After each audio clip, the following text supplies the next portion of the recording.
Hi everyone, তোমরা আগের ভিডিওতে দেখেছিলে আমরা জয়রামচক নিমতলার মহাপ্রভুর মন্দিরে গেছি, কিন্তু আমাদের গন্তব্যস্থল ছিল দ্বিতীয় তারাপীঠ তারা মায়ের মন্দির। আমার মায়ের ছোট্ট একটি ইচ্ছে পূরণের জন্য। এর আগের বারে যখন এই খুকুরদহের ব্রিজটার আগে থেকে ঘুরে গিয়েছিলাম, তখন আমার মায়ের মনে খুবই দুঃখ হয়েছিল যে তারা মাকে দর্শন না করেই ফিরে যেতে হচ্ছে। কিন্তু আজকে আমার মা অনেক খুশি, ফাইনালি আমরা পৌঁছে গেছি মন্দিরে। আমি যখন এর আগের বার গিয়েছিলাম তখন কিন্তু এই দোকানদানিগুলো সুন্দর করে সাজানো গোছানো চলছিল, মানে পুরো কমপ্লিট হয়নি। আর এখন পুরো কমপ্লিট হয়ে গেছে, আর দেখতে কিন্তু অপূর্ব সুন্দর লাগছে চারিদিকটা। তোমরা কে কে দ্বিতীয় তারাপীঠ দর্শন করে গেছো আমাকে কমেন্টে জানিও। আর দেখো, প্রথমে আমরা গিয়ে পাহাড় ধুতে চলে গেলাম পুকুরে, আর এই পুকুরের জলটা এত সুন্দর ঠান্ডা, আমাদের তো খুবই ভালো লাগলো। তারপর আমরা এখান থেকে চলে গেলাম পুজোর ডালি নেওয়ার জন্য। এখানে অনেক দামের ডালি ছিল, আর এই সব থেকে বড় ডালিটার দাম ছিল 600 টাকা। ওই দোকানে যেতেই হাতে গঙ্গা জল স্প্রে করে দিল।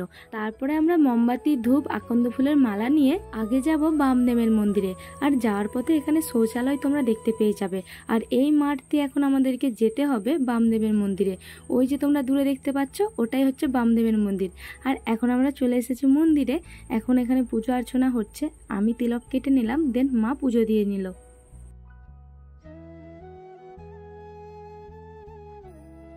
এরপর পুজো কমপ্লিট করে আমরা চলে গেলাম আবার ওই দোকানে। আমার মা নিয়েছিল 31 টাকার ডালি, যাতে ছিল কিছু মিষ্টান্ন, ধূপ, সিঁদুর পাতা আর কিছু কুচো ফুল। পুজো দেবো বলে আমি আর মা না খেয়ে বাড়ি থেকে এসেছিলাম, কিন্তু ওই যে ভগবান কাকে কোথায় কিভাবে নিয়ে যায় তার কারো জানা নেই। তো ফাইনালি আমরা পৌঁছে গেলাম তারা মায়ের কাছে।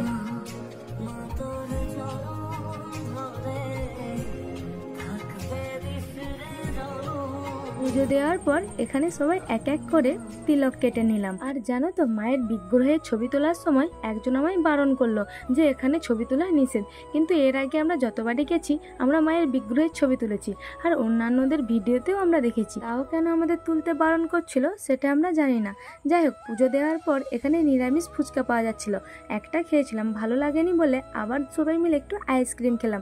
দেন এই বোটগুলোতে চাপার খুব ইচ্ছে ছিল, মাত্র 20 টাকা করে, কিন্তু বাড়ি যাওয়ার তারাই সেটা আর হলো না। আশা করি পরের বার অবশ্যই হবে।